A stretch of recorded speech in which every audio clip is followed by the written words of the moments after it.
Nós estamos trabalhando, então, como você também está vendo aqui na tela, o tema saúde mental, contribuições da fé cristã para uma mente equilibrada. Saúde mental, mente equilibrada, sempre foi um tema muito importante. Nós sempre precisamos conversar um pouquinho de como nós podemos deixar a nossa mente no lugar diante das adversidades, mas você vai concordar comigo que desde que começou toda essa pandemia da Covid-19, esse assunto se tornou ainda mais importante, ainda mais central. Não é verdade? Bom, isso não é só eu e você que achamos, isso tem sido noticiado por diversos canais de comunicação e de revista. Você pode, por exemplo, dar uma olhada na reportagem que saiu da revista Veja, algumas semanas atrás, onde a gente encontra o seguinte: no ano de 2020, marcado por um evento global traumático, deixou sequelas não apenas na saúde física das pessoas, mas especialmente na saúde mental. O tema é tão oportuno que foi escolhido pelo Ministério da Educação para a redação do Enem no último domingo, né? Olha só, então, o que ele está dizendo. A Veja está nos alertando de que a situação que nós vivemos, ela não é apenas um vírus atacando o nosso corpo, mas existem uma série de situações que também atacam a nossa mente, o nosso coração. Nós estamos já há meses sendo confrontados com notícias, com preocupações com relação ao nosso trabalho, com o nosso futuro financeiro, com a nossa vida, com a vida das pessoas que nós amamos. Nós estamos sendo atacados sempre por isolamento, né? Ou seja, aquela rede de contatos que nos ajuda a absorver melhor esses impactos, ela também está reduzida.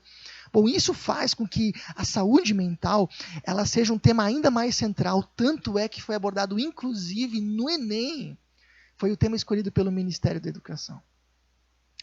A Deborah Castle, que é, olha só, nada mais, nada menos do que a diretora do Departamento de Saúde Mental da Organização Mundial da Saúde, ela tem uma frase que vai ao encontro daquilo que nós estamos falando. A saúde mental e o bem-estar de sociedades inteiras foram seriamente impactados por essa crise e são uma prioridade a ser abordada urgentemente. O que ela comenta aqui é que não é só algo importante, como nós já comentamos, mas que é algo que deve ser abordado, que deve ser conversado, que deve ser debatido. E é isso que nós estamos fazendo nessa noite. Nós vamos conversar sobre esse tema. E ela fala, e isso deve ser feito urgentemente. E eu acredito que se você mora aqui na região onde eu moro, eu moro aqui na cidade de Chapecó, na região oeste de Santa Catarina, onde é a cidade também que muitas das pessoas que estão nos assistindo, ou a região que muitas das pessoas que estão nos assistindo estão também morando. Você vai concordar que esse assunto se tornou ainda mais urgente. Nós, algumas semanas atrás, nós vivíamos um clima de tranquilidade aqui na nossa cidade. Nós tínhamos muita esperança de que o pior já havia passado. Nós começamos 2021 com boa parte das atividades funcionando. Algumas semanas atrás, muitas crianças já tinham voltado para a sala de aula de forma presencial. Nós já estávamos começando a campanha de vacinação e um espírito de esperança acompanhou a gente, crescia nos nossos corações. Era esse sentimento, o pior passou. O pior ficou em 2020. Mas você sabe que nos últimos dias e semanas, nós acabamos numa virada histórica, mergulhando na pior fase que nós já vivemos de longe da pandemia. E agora? Nós estamos diariamente acompanhando notícias, boletins, ouvimos sirenes na cidade transferindo pacientes, acompanhamos novos decretos das autoridades diariamente. Como é que a gente pode proteger o nosso coração, a nossa mente? Como é que nós podemos conservar a nossa saúde mental e manter a nossa mente equilibrada? Então, vamos falar sobre isso. Qual que é um dos principais impactos que a pandemia e que esses últimos dias têm trazido sobre nós?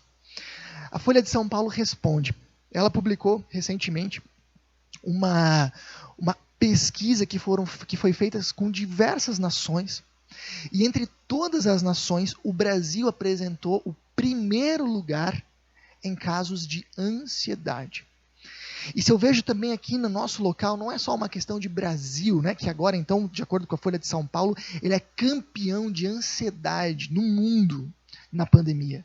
Mas também é uma questão muito nossa local. Quem está morando em Chapecó, quem está na região, sente essa ansiedade crescendo por causa da situação de colapso que nós estamos vivendo. Quando a gente fala de ansiedade, o que nós estamos comentando? Ansiedade é olhar para o futuro com inquietação diante do que pode acontecer.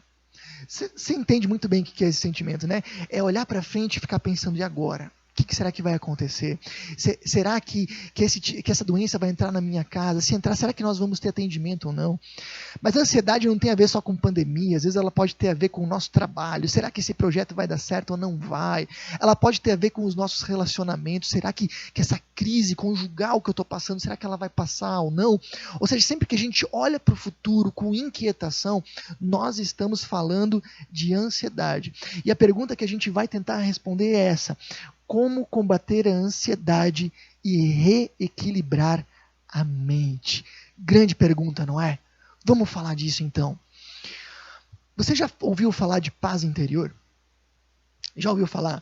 Qual que é a ideia da paz interior? Paz interior é a sensação de equilíbrio e calma interior que não depende das circunstâncias, ou seja, ela não depende do exterior. Ou seja, o exterior pode estar uma bagunça, mas mesmo assim o nosso interior consegue estar em paz.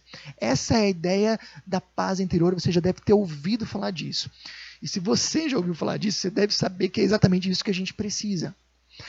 O contraste aqui da ansiedade é a paz interior, que apesar das circunstâncias desfavoráveis, consegue permanecer sereno. É como aquela imagem de uma rocha num dia de tempestade no mar. Talvez você já viu isso na praia, sabe? Quando a gente vê o mar meio revolto e tem uma pedra lá.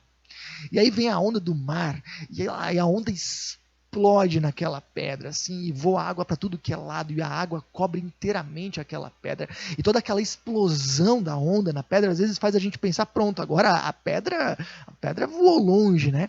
A rocha não está mais lá. Mas quando a onda recua, a gente percebe que aquela pedra, aquela rocha não recuou 1 milímetro. Essa é a ideia da paz interior.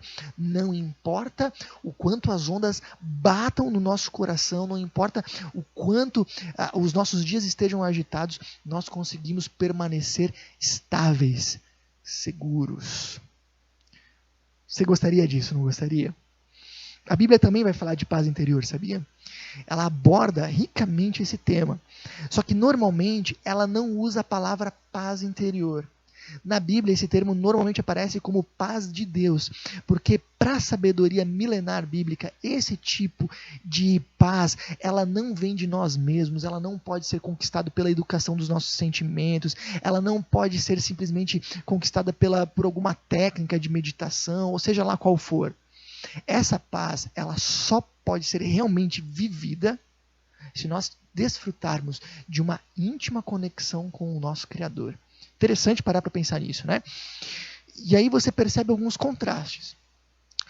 Paz interior, conforme nós pensamos popularmente, ela diz respeito à ausência de pensamentos ruins. Como é que eu vou ter paz? Bom, grande parte da literatura de autoajuda vai dizer assim para você.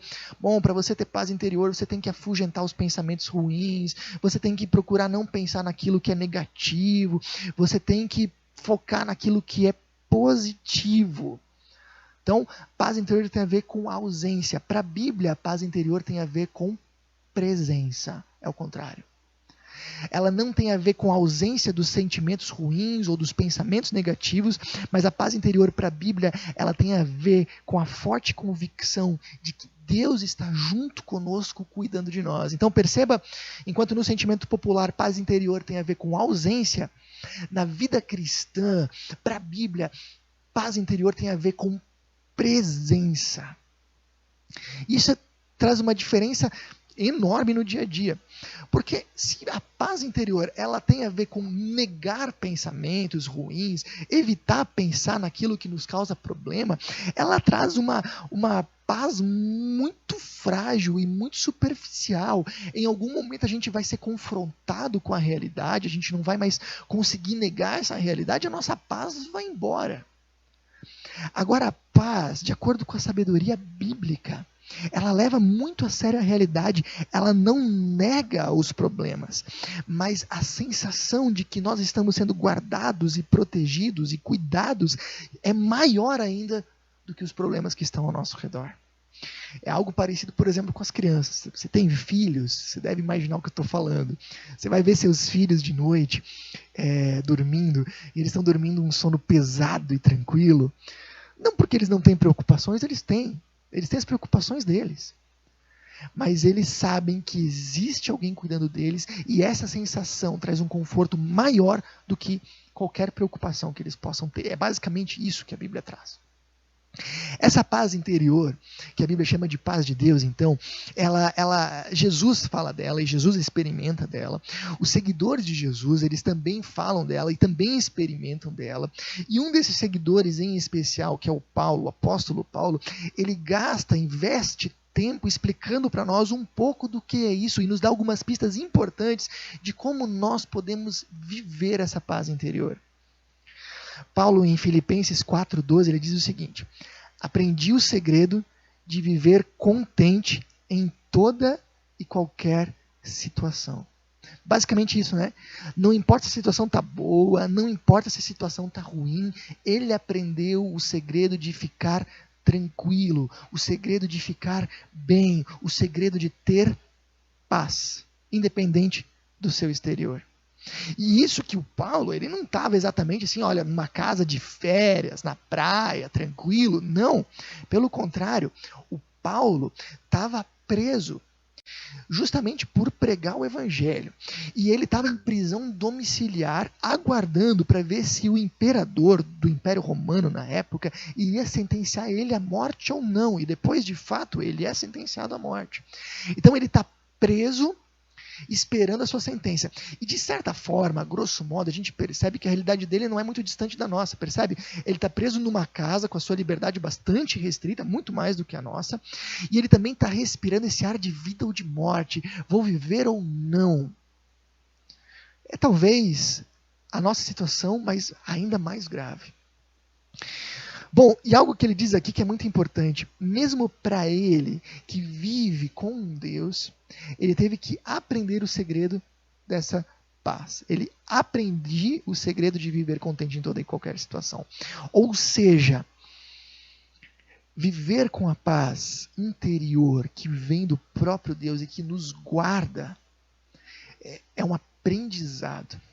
E o próprio apóstolo Paulo, nesse mesmo capítulo, em alguns versículos, ele nos dá 3 exercícios que nós podemos fazer. Não entenda mal, não são 3 passos para a paz interior, porque essa paz de Deus ela não pode ser controlada, mas são 3 exercícios que, se nós praticarmos, nós provavelmente conseguiremos experimentar ela, ou talvez Deus vai usar esses exercícios, essas práticas para invadir o nosso coração com a sua paz. Vamos conversar um pouquinho? Então, a gente vai ler agora um trecho que está na Bíblia, olha só, e que foi escrito há séculos atrás, Filipenses 4, 6 a 7, escrito por Paulo de Tarso, um dos grandes líderes da igreja cristã do primeiro século, que diz assim, ó: não vivam ansiosos com coisa alguma. Em vez disso, orem a Deus, pedindo aquilo de que precisam e agradecendo-lhe por tudo que ele já fez. Então vocês experimentarão a paz de Deus que excede todo entendimento e que guardará o seu coração e a sua mente em Cristo Jesus. Você viu ali como ele começa? Não vivam ansiosos com coisa alguma. Ele está falando justamente sobre combate à ansiedade. E ele fala também de nós experimentarmos a paz de Deus. O que está no meio da ansiedade e a paz? A oração. E não é difícil da gente entender. A gente comentou que a ansiedade é quando a gente olha para o futuro com inquietações. Como é que será que isso vai ser? Como é que será que não vai ser? E o exercício que o Paulo está propondo para nós aqui é algo que um outro autor chamado Henry Nouwen, ele já expressou certa vez. Ele diz assim, ó: aprenda a transformar pensamentos em orações. O que o Paulo está dizendo é isso. Quando nós olhamos para frente com inquietação, pensamos no que pode acontecer, nós devemos transformar esses pensamentos em orações. Nós devemos fazer o exercício de transformar as nossas inquietações em súplicas, em pedidos. Eu vou dizer para vocês que eu tenho experimentado isso nos últimos nos últimos dias. E funciona mais ou menos assim. Às vezes, por mais que eu controle, a minha mente pensa no futuro, no que pode acontecer, no que pode não acontecer, e eu fico inquieto. Mas eu não deixo esses pensamentos terem a última palavra. Antes de eu me levantar da cadeira, antes de eu pensar em outra coisa, antes de eu mudar a atividade, eu transformo esses pensamentos em oração. Eu transformo essas inquietações em pedidos. Eu digo, Deus, eu estou muito inquieto com o que pode acontecer com os meus filhos, com a minha família, comigo, com as pessoas da minha cidade. Mas cuida, Deus. Cuida. Seja lá o que for que esteja no futuro, tu já estás lá, tu sabes, e tu tens todo o poder de cuidar. E eu deixo que a oração tenha a última palavra. Percebe? Esse é o movimento. Transforme pensamentos em orações. Transforme inquietações em súplicas. Em vez de pensar alto, ore alto. Em vez de ficar pensando e refletindo nas suas inquietações, substitua por pedidos.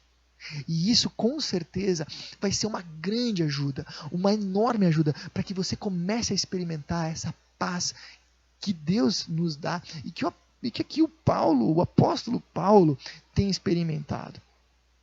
Mas aí talvez você chegue à conclusão, Jorge, isso eu já faço.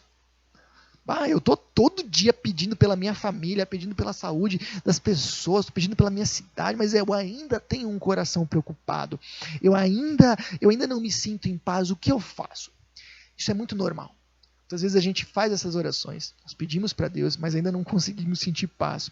Mas o apóstolo Paulo, ele continua. Ele diz assim, olha, em vez disso, orem a Deus pedindo aquilo que precisam, e depois ele emenda, olha só, e agradecendo-lhe por tudo que ele já fez. E aqui a gente percebe uma coisa muito simples. Pedido e gratidão vão junto, mas perceba que nós normalmente entendemos mal a gratidão na oração.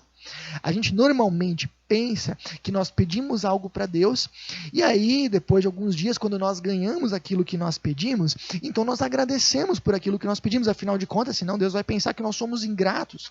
Mas aqui o versículo não ensina a nós agradecermos a Deus depois que nós ganhamos o que nós pedimos. Ele nos ensina a agradecermos enquanto nós pedimos. Perceba a diferença aqui. Nós normalmente pensamos em pedidos e agradecimentos na nossa oração como dois lados de uma balança. A gente tem que mais ou menos equilibrar. Vamos pedir, mas vamos agradecer também. Afinal de contas, não podemos deixar que Deus pense que nós somos ingratos, né? Não podemos. Então, vamos equilibrar. Vamos pedir, mas vamos agradecer. Mas não é assim.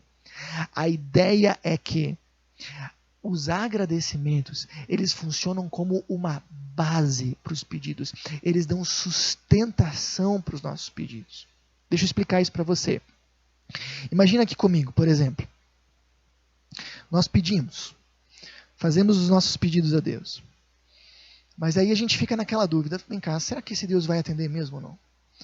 Será que Deus vai cuidar mesmo? Será que Ele está atento ao que eu estou passando? Será que Ele está olhando por mim? Será que Ele vai ouvir essa minha oração? Será que Ele vai atender? E aí a gente fica com aquele coração inquieto. Será que Deus vai fazer o trabalho dele? Bem, na verdade, às vezes essa é a nossa inquietação. Sabe por quê? Porque é muito difícil perceber o cuidado de Deus enquanto nós estamos passando por um problema. Mas é muito mais fácil perceber o cuidado de Deus depois que nós passamos por um problema. Quando a gente está numa situação conflituosa, é essa sensação, será que Deus vai cuidar? Será que Deus vai ajudar mesmo? Mas depois que a gente passa, a gente percebe, uau! Como Deus cuidou nos mínimos detalhes. Você já não teve uma situação que você olhou para trás e percebeu como Deus cuidou de mim? Pode ser uma situação de trânsito, uma situação de saúde, uma situação pessoal, familiar, trabalho, enfim, qualquer coisa. Então, olha só, percebe qual que é a lógica do Paulo. Nós fazemos o nosso pedido. Nós colocamos a nossa inquietação diante de Deus. Mas ainda nós ficamos naquela dúvida. E aí nós começamos a agradecer por aquilo que Deus já fez. E aí nós lembramos do quanto Deus já cuidou de nós. E aí o nosso coração é lembrado, a nossa mente é lembrada de que sim, esse Deus cuida e que nós podemos contar com Ele. Você entende isso? Por isso que eu digo, a ideia não é que a gratidão ela anda do lado dos pedidos, não. Ela é para ser o fundamento dos pedidos, ela funciona como base dos pedidos, ela dá estabilidade. A gente coloca nossas inquietações diante de Deus e depois a gente lembra, esse Deus que cuidou tanto de mim, em tantas situações onde eu posso hoje ser grato. É o mesmo Deus que está ouvindo a minha oração agora, e é o mesmo Deus que está cuidando da minha família agora. E isso dá mais tranquilidade, dá mais estabilidade para a nossa vida de oração. Às vezes a gente confunde. A gente pensa que é Deus quem precisa da nossa gratidão. Que Deus tem alguém que tem um coração meio sensível, um ego meio sensível, e que se de repente nós não o agradecemos, se de repente nós esquecemos de dizer obrigado por algo que Ele nos deu, Ele fica magoado e pensa em, bom, então também não abençoo mais, e não é essa a ideia. Nós agradecemos não porque Deus precisa da gratidão, nós agradecemos porque nós precisamos dela. Quando nós agradecemos, nossa mente é lembrada de que nós realmente podemos confiar nesse Deus. E aí, talvez isso já vá te ajudar bastante. Lembra? Então, enquanto pede, agradece.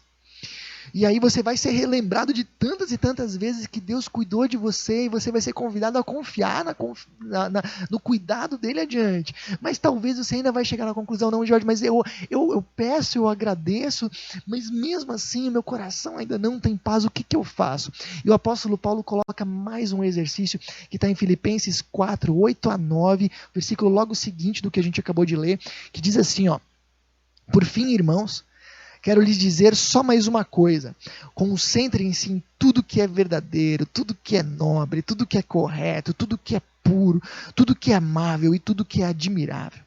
Pensem no que é excelente e digno de louvor. Continuem a praticar tudo o que aprenderam e receberam de mim, tudo o que ouviram de mim e me viram fazer. Então o Deus da paz estará com vocês. Vou admitir para vocês que eu sempre li esse texto pensando que nesse momento o Paulo está nos orientando a termos pensamentos positivos, genéricos. Não, vamos pensar no que é bom, vamos pensar no que é louvável, vamos pensar naquilo que é puro, vamos pensar do que não é negativo, vamos lá, eleva a mente. Mas absolutamente essa não é a ideia do texto bíblico. Os estudiosos das Escrituras, estudiosos de Paulo, falam que ele não está falando aqui de pensamentos genéricos positivos, ele está falando em nós pensarmos naquilo que Deus fez na nossa vida através de Jesus Cristo.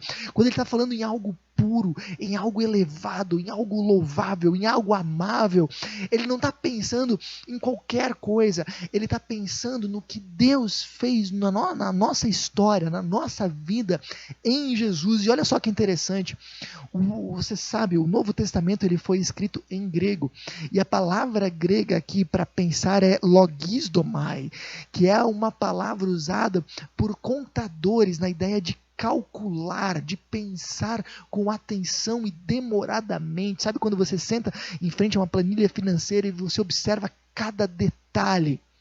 Essa é a ideia, é que nós pensemos com essa atenção naquilo que Jesus fez por nós, até que isso se torne algo vivo no nosso coração. A ideia aqui não é que a gente pense, legal, Jesus perdoou os meus pecados, bacana, vamos adiante, agora vou seguir minha vida. Não, é que a gente pare e pense naquilo que Deus fez e se dê conta do quanto isso é precioso. Você já parou para pensar? O que você tem de mais precioso na sua vida? Se você é pai e mãe, você deve ter respondido em 1 segundo: meus filhos. Agora para pensar um pouco. Deus, por amor a ti, para te salvar, Ele deu seu único filho. O que a Bíblia quer dizer com isso é que não existe nada mais precioso que Deus poderia dar por amor a ti.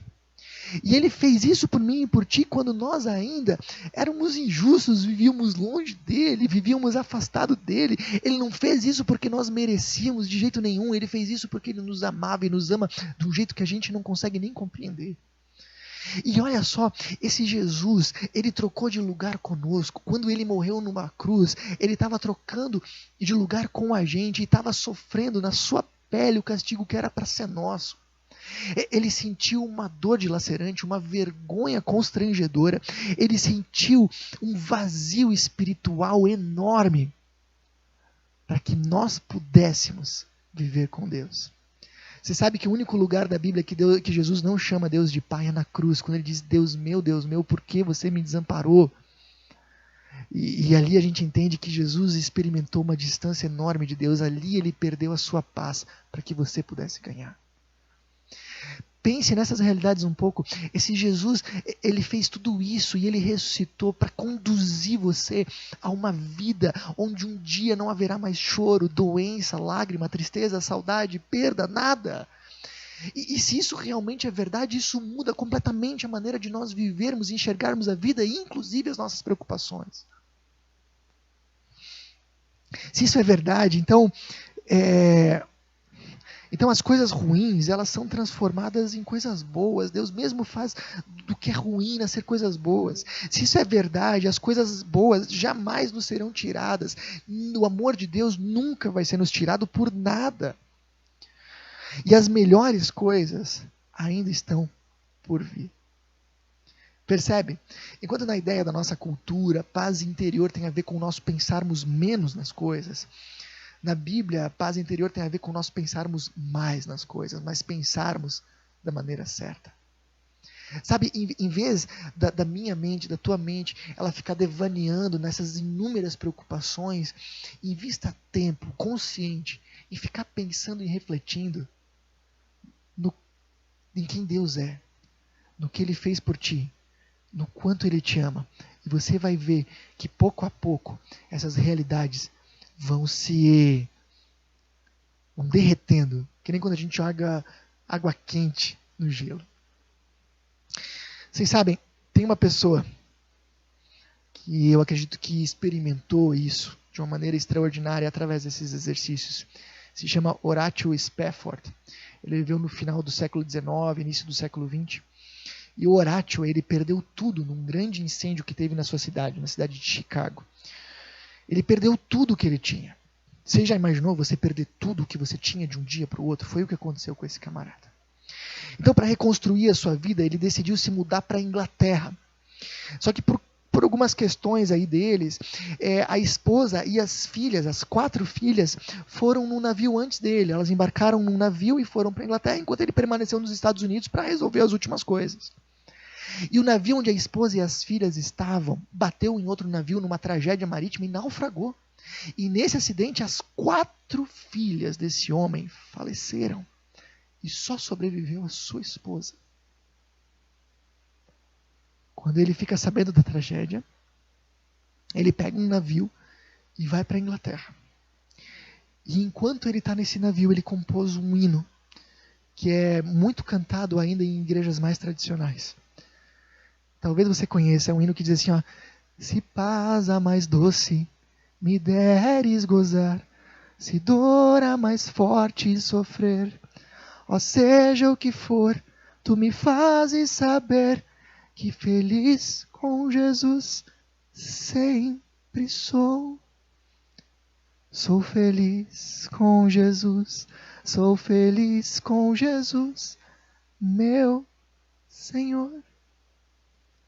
Esse homem escreveu esse hino, falando de paz, enquanto ele estava indo buscar os corpos das suas filhas. Depois de perder tudo. Mas de alguma forma ele ainda conseguia experimentar paz. Como? Talvez o restante do hino responda a isso. A 3ª e a 4ª estrofe falam: meu triste pecado por meu Salvador foi pago de um modo cabal. Valeu-me o Senhor, ó mercê sem igual. Sou feliz, graças dou a Jesus. E a última estrofe ele diz: a vinda eu anseio do meu Salvador. Em breve virá me levar ao céu onde vou para sempre morar, com remidos na luz do Senhor. Como é que ele conseguiu essa paz? Ele escreveu um hino falando do que Jesus fez por ele. E a impressão que se tem é exatamente essa, de que ele pensou nisso com tanta força, com tanta intensidade, com tanta regularidade, a ponto de que isso começou a trazer consolo para o seu coração, a ponto de que o amor de Deus começou realmente a fazer sentido, não só na mente, mas também no coração, nele por inteiro. E ele começou a sentir paz, mesmo estando numa situação que eu não consigo imaginar uma situação pior. Então a gente tem aqui os 3 exercícios que Paulo nos dá para nós conseguirmos encontrar paz. Transforme suas inquietações em pedidos. Exercite a gratidão enquanto peça para lembrar do cuidado de Deus e ganhar confiança e estabilidade. E pense com regularidade, constantemente, no amor de Deus por você, até que isso se torne algo vivo no seu coração. Perceba que aqui isso está num formato de pirâmide, não é à toa, porque quanto mais nós avançamos para os andares de baixo, mais nós ganhamos estabilidade, mais essa paz se torna algo real no nosso coração. E o que muitas vezes falta para a gente é que a gente sabe pedir. Pedir é algo natural, você sabia? Eu li ainda essa semana uma reportagem que dizia que 30% dos ateus entrevistados confessaram que de vez em quando oravam quando tinham necessidade. Pedir, qualquer um pede, até quem não conhece a Deus, isso é natural. Mas o segredo da paz e da estabilidade, ele ainda está mais profundo do que isso. Ele tem a ver com o cultivar a gratidão a Deus. Ele tem a ver com nós pensarmos constantemente naquilo que Jesus fez por nós e no seu grande amor por nós. Isso não é natural, isso é exercício, isso precisa ser praticado, isso precisa ser intencional. Pessoal, a paz de Deus ela não é automática, ela precisa ser exercitada. Faça isso e você vai ver uma grande diferença no seu coração. Você vai ver a ansiedade derretendo. E o que é interessante é que no final, quando Paulo fala de tudo que a gente tem que pensar, ele não fala como antes ele falou, e a paz de Deus guardará o coração de vocês. Ele diz agora, e o Deus da paz estará com vocês. Quando você, além de pedir e agradecer, você procura entender, pensar, refletir no que Jesus fez para você, você não acaba encontrando só a paz de Deus, você acaba encontrando o Deus da paz. Quem sabe é isso que te falta. Quem sabe o que você precisa para ter equilíbrio na sua vida é encontrar esse Deus da paz e deixar que Ele inunde o teu coração. Eu queria deixar com vocês aqui 3 exercícios para você agora, de repente, praticar nesses próximos dias. Aprenda a transformar pensamentos em orações, inquietações em pedidos. Quando pensamentos vierem, transforme em orações. Quando as inquietações vierem, transforme em pedidos. Recorde com regularidade como Deus cuidou no passado e confie nele. Lembra, talvez, na noite de hoje, junto com seu marido, sua esposa, se você é casado, junto com seus filhos, momentos que vocês lembram de como Deus cuidou de vocês. E depois diga para o seu próprio coração, esse Deus é o mesmo Deus que continua cuidando de nós. Agradeça a Ele por isso. Faça disso um exercício diário. 3º, reflita com calma e em como Deus se revela em Jesus e o que isso muda na sua vida. E se você conhece pouco sobre isso, venha conversar com a gente, que nós temos o maior prazer do mundo em te explicar isso com mais profundidade. Mas você vai ver como a ansiedade vai derretendo. Paulo experimentou isso. O homem da música de antes experimentou isso. Eu estou experimentando isso, mesmo nesses dias turbulentos. Você pode experimentar isso também. Queria fazer um exercício com você agora. Nós temos uma música gravada pelo pessoal aqui da Melk de Chapecó e de Palmitos, que ela traduz muito bem algo que a gente pode experimentar hoje, que fala dessa paz, de nós estarmos confiantes em Deus, mesmo diante das ondas, mesmo diante das tempestades, das dificuldades. Eu queria te convidar para ouvir essa música, mas agora para o que você está fazendo e ouve ela com concentração. Que tal? Se puder, até talvez feche os olhos e pensa um pouquinho. E deixa essa paz de Deus invadir seu coração. Nós já voltamos para fazermos uma oração.